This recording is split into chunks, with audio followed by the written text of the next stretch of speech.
우리가 다시 아가서 말씀으로 은혜를 받고자 합니다. 지난 시간에는 아가서 2장 8절에서 13절까지를 살펴보며 은혜를 받았어요. 아가서 2장 8절부터는 제2막이 시작됩니다.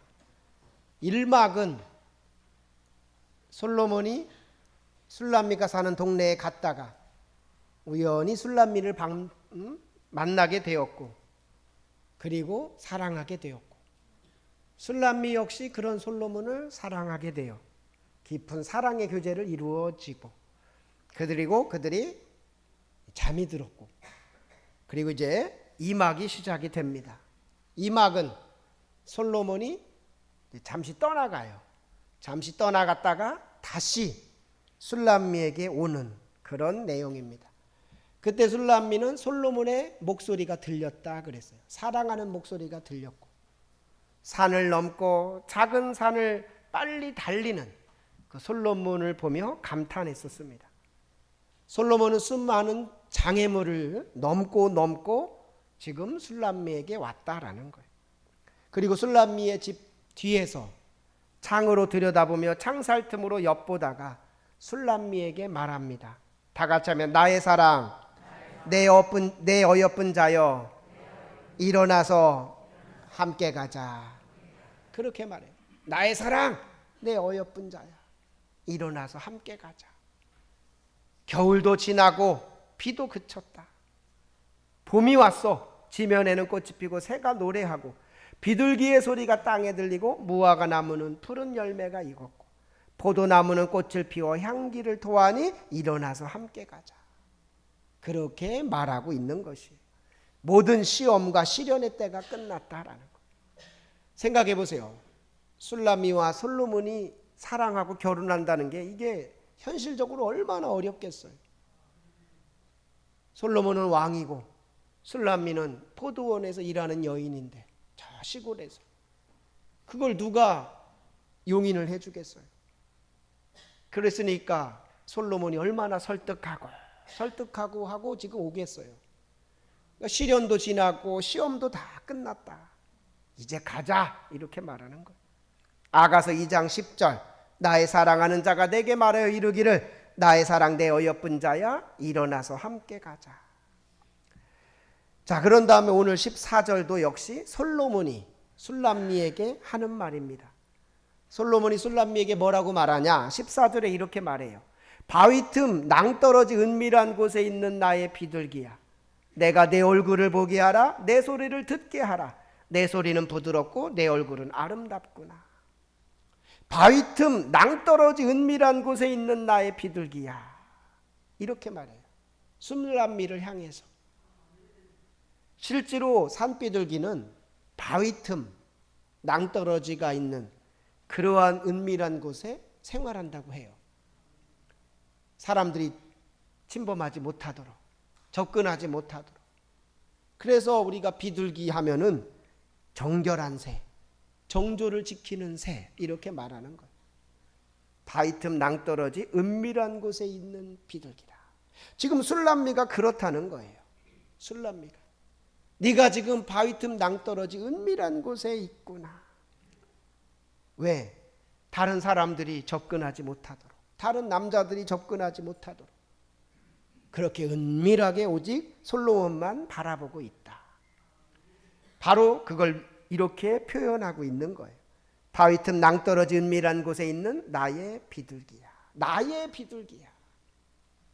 제가 이 말씀을 이렇게 준비하고 있을 때 한번 우연히 제 집에서 이렇게 나오는데 하얀 비둘기가 있더라고요. 하얀 비둘기, 길에서. 그래서 너무 신기하다 해가지고 이제 사진을 찍고 있는데 그 비둘기가 날아가는데, 어디로 날아가나 보니까 그 길가 옆에 빌라들이 있잖아요. 거기 처마 밑으로 들어가는데, 그 처마 밑에 어떻게 되어 있냐면은 창틀이 있어요. 창틀. 근데 창틀 위에 누가 올려놨는지는 몰라도 박스가 있더라고요. 형광등 박스야, 보니까 긴 박스가. 근데 비둘기가 거기로 쏙 들어가요. 야, 비둘기가 진짜 저렇게 사네? 내가 그걸 느꼈어요. 분명히 세상 속에 살고 있어요. 그러나 세상과 구별되어 있는, 마치 바위 틈 낭떠러지와 같은 그곳에 딱 있더라고요. 너희들 아무도 침범하지 마. 그런 것처럼. 다 그렇지 않지요. 만약에 까마귀들 같으면은 뭐 이것저것 막 먹고 시체들 먹고 길 가다가 로드킬 당하면은 그거 와서 막 먹느라고 막 그러고, 비둘기와 다르죠. 그래서 성경에 쓴 비둘기를 정결한 새 이렇게 말하고 제물로 표현합니다. 제물로 드려라 그렇게 말해요. 레위기 1장 14절 보니까 만일 여호와께 드리는 예물이 새의 번제이면 산비둘기나 질비둘기 새끼로 예물을 드릴 것이요. 예물을 비둘기로 드려라. 이게 그냥 하는 게 아니에요. 정결한 새로 드려라. 정결하게. 예물을 까마귀로 드려라 이런 건 없어요. 정결하지 않은가 일단 까마귀는. 바로 솔로몬이 볼 때 술람미는 그렇다라는 거예요. 솔로몬을 떠나보냈고 그를 기다리면서 정조를 지키고 정결을 지키더라. 세상에 살지만 세상에 물들지 않고 다른 사람 바라보지 않고 오직 솔로몬만을 기다리고 있었더라. 그걸 보고 지금 솔로몬이 감탄하며 말하는 거예요. 다 같이 합니다. 바위 틈 낭떠러지 은밀한 곳에 있는 나의 비둘기야. 저는 우리 성도들이 예수님께 이렇게 인정받기를 축원합니다. 바위 틈 낭떠러지 곁에 있는 나의 비둘기야. 은밀한 곳에. 그 말은 뭐냐? 너희가 세상에 있지만 세상에 오염되어 있지 않구나. 세상에서 구별되어 거룩하게 있구나. 그러니까 사람은 떨어져 있을 때 그 진가를 안다 그러잖아요. 애인이 서로 연애를 하다가 남자가 군대 갔어. 그때 그 여자가 어떻게 했는가가 그 진가지요.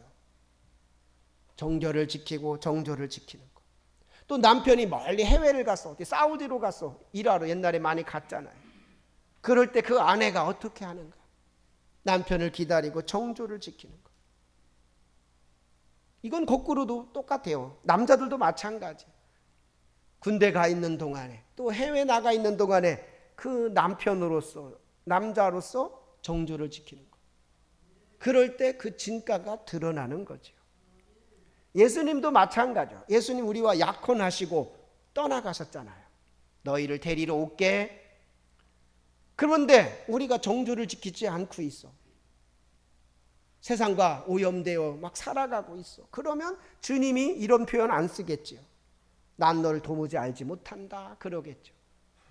그런데 우리가 주님이 왔을 때 이런 정조를 지켰을 때 주님은 이렇게 말하는 거예요. 바위 틈 낭떠러지 은밀한 곳에 있는 나의 비둘기야. 그리고 내 얼굴을 보게 하라. 내 소리를 듣게 하라. 내 소리는 부드럽고 내 얼굴은 아름답구나. 너의 얼굴 좀 보여줘. 너의 목소리 좀 들려줘. 저는 우리 성도들이 주님께 이렇게 인정받기를 축원합니다. 14절 한번 다시 읽어봅니다. 시작. 바위 틈 낭떠러지 은밀한 곳에 있는 나의 비둘기야. 내가 내 얼굴을 보게 하라. 내 소리를 듣게 하라. 내 소리는 부드럽고 내 얼굴은 아름답구나. 아멘. 그러니까 우리가 아가서를 볼 때 솔로몬과 술람미로만 보면 안 돼요. 나와 주님과의 관계. 특히 나는 어떤 관계냐? 주님과 약혼한 관계. 주님과 정혼한 관계. 주님이 다시 오셔서 나를 혼인잔치로 인도할 텐데 내가 어떤 사람이 돼야 될 건가? 그걸 아가서는 말씀해요. 정말 깊은 말씀이에요. 사회에서 살되 우리가 어떻게 살아가는가? 그래서 우리가 사회적인 성화 이런 말을 많이 써요. 그러니까 오늘날은 사회적인 성화를 뭐 가서 어디 도와주고 구제하고 이러면 사회적인 성화를 했다 그래요. 근데 웨슬리 목사님이 말한 사회적인 성화는 그런 의미가 아니에요. 사회 속에서 네가 성화를 지켜야 된다. 사회 속에서 너가 거룩해야 된다. 그게 바로 사회적인 성화라는 말이에요. 우리가 예수님 믿고 은혜 받았다고 다 산에 들어갈 수 없잖아요. 어떤 분들은 봉쇄수도원을 만들고 여기 들어와야 된다고 한참 그러시더라고. 그러면 다 우리가 수도원 가 있고 산에 가 있으면 이 사회는 어떻게 돼요? 더 어두워질 거 아니에요? 우리가 사회에서 성화를 지킬 때, 그래서 빛과 소금의 역할을 나타낼 때 사회는 더 아름다워지는 것입니다. 아멘. 그래서 사회적인 성화라는 말은 그런 말이에요. 그래서 사회적인 성화를 막 그렇게 표현하는 건 좀 안 맞아요. 오히려 그런 표현은 그냥 이웃사랑 이렇게 말하면 돼요. 어느 교회가 이웃사랑 했습니다. 어느 교회가 사랑을 실천했습니다. 이러면 되는 거예요. 사회적인 성화라는 말은 사회 속에서 거룩함을 지켜야 됩니다. 뭐처럼? 비둘기처럼. 그렇게 할 때 주님이 다시 오실 때 이렇게 말씀하셔요. 바위 틈 낭떠러지 은밀한 곳에 있는 나의 비둘기야, 내가 내 얼굴을 보게 하라, 내 소리를 듣게 하라. 내 소리는 부드럽고 내 얼굴은 아름답구나. 저는 저와 여러분이 이렇게 주님께 인정받기를 축원합니다. 정조를 지키고 정결을 지키고. 자, 그런 다음에 15절에 솔로몬이 이렇게 술람미를 아름답다라고 말하자 술람미가 이렇게 말해요. 15절 보니까 우리를 위하여 여우 곧 포도원을 허는 작은 여우를 잡으라. 우리의 포도원에 꽃이 피었습니다. 왕이시여, 당신과 내가 함께 있을 이 포도원을 허는 작은 여우를 잡아주세요. 지금 그렇게 청하고 있는 거예요. 이 말은 뭐냐? 아마 솔로몬이 혼자 있을 때 많은 사람들이 술람미가 혼자 있을 때 술람미를 아마 괴롭혔을 수도 있죠. 찝쩍댈 수도 있고, 야, 솔로몬이 미쳤다고 너랑 결혼하겠냐? 다시 안 와. 포기해. 나랑 살자. 나랑 결혼하자. 아마 막 이런 사람들도 있었을 거예요. 그 관계를 자꾸 깨트리려고 하는 사람들이 있었을 거예요. 그 여우를 잡아주세요. 그렇게 말하는 거예요. 오늘날 우리도 마찬가지예요. 우리와 주님과의 깊은 관계 속에서 자꾸 그것을 갈라놓으려고 하는 그러한 마귀, 사탄이 있다라는 것. 지금도 포도원을 허는 작은 여우가 있다라는 것. 그래서 베드로전서에서는 이렇게 말합니다. 베드로전서 5장 8절 9절 이렇게 말해요. 우리 한번 다 같이 읽어봅니다. 시작. 근신하라 깨어라, 너희 대적 마귀가 우는 사자같이 두루다니며 삼킬 자를 찾나니 너희는 마음을 굳건하게 하여 그를 대적하라. 이는 세상에 있는 너희 형제들도 동일한 고난을 당하는 줄 알미라. 아멘. 근신하라 깨어라, 너희 대적 마귀가 우는 사자같이 두루다니며 삼킬 자를 찾는다. 지금도 마귀가 이렇게 찾고 있다라는. 실제 이 팔레스타인 그 지역에는 이런 여우들이 많이 있었대요. 그 여우가 어디 있느냐? 포도원 주변에 이렇게 굴을 파고 있다가 그 포도나무가 꽃이 피고 싹이 돋을 때 그걸 따먹고 다 갉아먹고 막 그런데요. 그래서 이 포도원을 지키려고 얼마나 애를 쓰는지, 그 작은 여우를 잡으려고 얼마나 애를 쓰는지 지금 그걸 빗대어 얘기하고 있는 거예요. 우리는 우리 자신의 포도원을 우리가 지켜야 됩니다. 작은 여우가 틈타지 않도록, 내 포도원을 헐지 않도록. 교회도 마찬가지예요. 교회라는 포도원을 항상 헐려는 마귀가 있다는 거예요. 시시탐탐 기회를 엿보고 있다라는 거예요. 그래서 우리는 그 작은 여우를 용납하면 안 되는 거예요. 잡아야 되는 거예요. 에베소 6장 10절에서 11절 보면 이렇게 말합니다. 끝으로 너희가 주 안에서와 그 힘의 능력으로 강건하여 지고 마귀의 간계를 등이 대적하기 위하여 하나님의 전신갑주를 입으라. 무장해야 된다라는. 근데 왜 여우라는 표현을 썼을까요? 늑대, 사자, 호랑이 이렇게 안 쓰고. 예나 지금이나 이 여우가 특징이 있대요. 첫 번째 여우의 특징은 교활하답니다. 혹시 여우 보셨어요? 여우 보셨죠? 뭐 동물원 이런 데 가서 보잖아요. 뾰족하잖아요. 교활하게 생겼잖아요. 예수님 당시에는 헤롯 왕을 여우로 비유했어요. 헤롯이 교활했어요. 예수님이 태어났다 하니까 죽이려고 하고 계속 그를 죽이려고 했어요. 누가복음 13장 31, 32절 보니까 곧 그때 어떤 바리새인들이 나와서 이르되 나가서 여기를 떠나소서, 헤롯이 당신을 죽이고자 하나이다. 이르시되 너희는 가서 저 여우에게 이르되 오늘과 내일은 내가 귀신을 쫓아내며 병을 고치다가 제3일에는 완전하여 지리라 하라. 제자들이 그래요. 조심하세요. 헤롯이 당신을 죽이려고 합니다. 그러니까 예수님이 저 여우에게 말해라. 헤롯을 여우라고 말하는 거예요. 교하라고. 어떻게 하면 예수님을 죽일까? 궁리하나. 그러니까 지금 여우는 그런 동물이다라는 거예요. 또 두 번째, 여우는 변화무쌍하다 그래. 변화무쌍하다. 옛날에 전설의 고향 보셨었죠? 그때 천년 묵은 여우 막 나와요. 꼭 나와. 길 가다가 어떤 남자가 이렇게 있으면 주막에 들어오시라고 예쁜 여자의 모습으로 막 차 타고 들어가요. 막 술 먹고 막 이렇게 하다 보면 언젠가는 이 사람이 싹 바뀌어가지고 천년 묵은 여우로 잡아먹잖아요. 변화무쌍한 거야. 막 변화무쌍해. 여우의 특징이고. 세 번째, 여우는 썩은 것을 좋아한대. 다른 짐승들은 날 것을 좋아하는데 여우는 썩은 것을 좋아하고, 여우는 낮을 싫어하고 밤을 좋아한대. 밤에 활동하는 거예요. 그런 여우를 빗대어 말하고 있는 거예요. 다 같이 합니다. 포도원을 허는 작은 여우를 잡으라. 근데 또 여기서 무슨 표현을 썼냐면 작은 여우라고 했어요. 큰 여우라고 안 했어요. 그건 뭐냐? 포도원을 허는 게 작은 여우라는 거예요. 큰 여우가 아니라는 거예요. 또 하나는 뭐냐? 작은 여우 때 잡아야 된다는 거예요. 큰 여우 되면 잡지도 못한다는 거야. 우리가 우리 안에 은혜 받고 항상 막 은혜 충만하려고 할 때 이 작은 여우가 틈타게 돼요.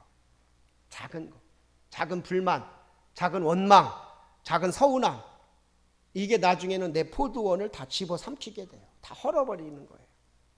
근데 작을 때 잡아야 되는 거예요. 작을 때. 이게 커지면은 잡지 못하는 거예요. 또 우리 안에 쓴뿌리, 우리가 TV 같은 데 보면은 막 연쇄살인마들, 흉악범들 보면 다 뭐 100%예요. 어렸을 때 다 상처들이 있는 거예요. 어머니한테, 아버지한테 상처받고 뭐 얻어맞고 친구들한테 왕따 당하고 막 이런 걸 막 품고 있다가 나중에 이게 커져가지고 자기 스스로도 이걸 감당하지 못하는 거예요. 누구도 그걸 감당 못해. 그러니까 자기도 죽고 남도 막 죽이는 쓴뿌리들.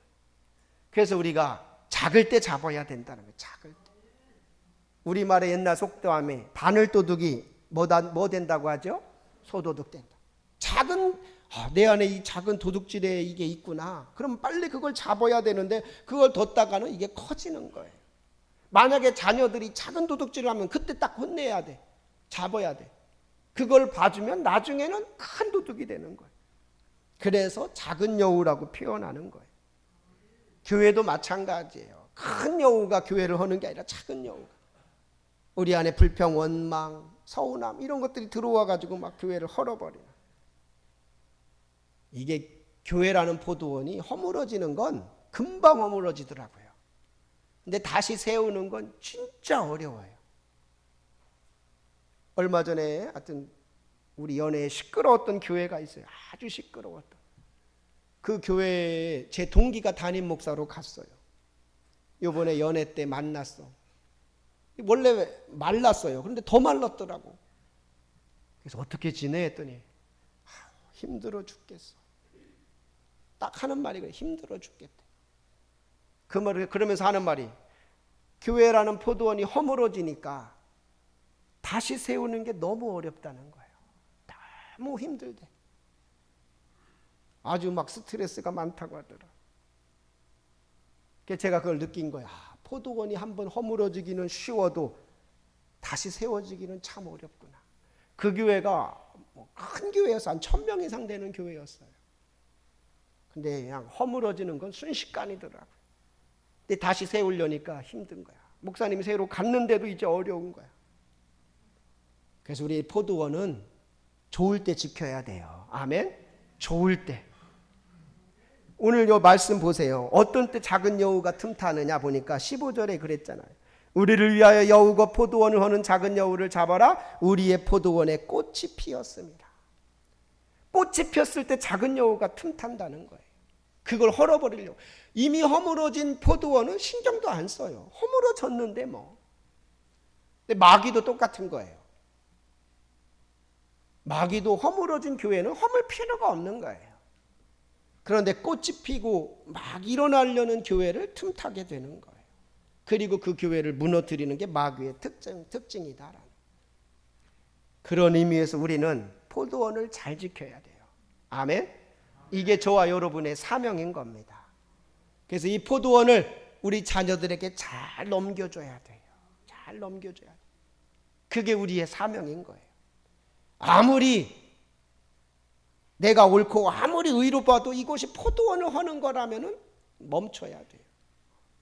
아무리 조직이 좋고 아무리 조직이 세도 그 조직이 교회 위에 갈 수가 없는 거예요.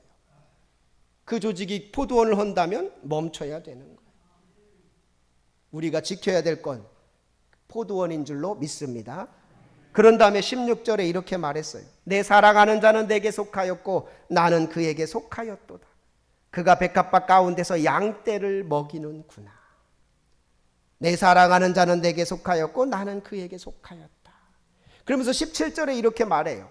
내 사랑하는 자야, 날이 저물고 그림자가 사라지기 전에 돌아와서 베데르산의 노루와 어림사슴 같을지라. 지금 술람미가 계속 하는 말이에요. 15, 16, 17절은. 그러니까 작은 여우의 목적은 뭐냐? 포도원을 하는 거예요. 솔로몬과 술람미의 관계를 깨트리는 거예요. 그러면 이것을 실패가 되게 하려면 틈을 주면 안 돼요. 나와 주님과의 관계가 밀접해야 돼요. 내가 주님 안에, 주님이 내 안에. 그럴 때 여우가 틈타지 못하게 되어 있는 거예요. 또 그러려면 솔로몬이 빨리 오라는 거예요. 빨리 좀 와주세요. 여우가 틈타지 않도록 빨리 좀 와주세요.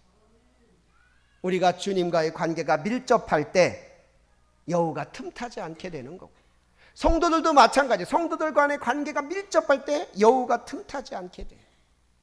나와 주님과의 관계, 또 목회자와 성도와의 관계가 밀접할 때 여우가 틈타지 않게 돼요. 자, 아까 제가 여우의 특징 말했잖아요. 변화무쌍해요. 교활합니다. 우리가 감당할 수가 없어요. 그래서 기도해야 돼요. 하나님, 나의 포도원을 허는 작은 여우를 잡아주세요. 우리 교회의 포도원을 허는 작은 여우를 잡아주세요. 우리 포도원을 우리가 지켜야 된다. 자, 우리 16, 17절 한번 다 같이 읽어봅니다. 시작. 내 사랑하는 자는 내게 속하였고 나는 그에게 속하였도다. 그가 백합밭 가운데서 양떼를 먹이는구나. 내 사랑하는 자야, 날이 저물고 그림자가 사라지기 전에 돌아와서 베데르산의 노루와 어림사슴 같을지라. 아멘. 그래서 우리가 내가 주님 안에, 주님이 내 안에 돼야 되는 거예요. 가정도 마찬가지예요. 작은 여우가 틈타지 않으려면 부모와 자식 간의 관계가 밀접해야 돼요. 부부 간의 관계가 밀접해야 돼요. 틈타지 못하도록. 교회도 마찬가지. 목회자와 성도와의 관계, 성도와의 성도와의 관계가 밀접할 때, 하나 될 때 어떠한 작은 여우도 틈타지 않을 줄로 믿습니다. 그러려면 여기 술람미가 말했듯이 내 사랑하는 자는 내게 속하였고 나는 그에게 속하였구나. 이런 고백이 돼야 돼요. 내가 주님 안에, 주님이 내 안에 계시는구나.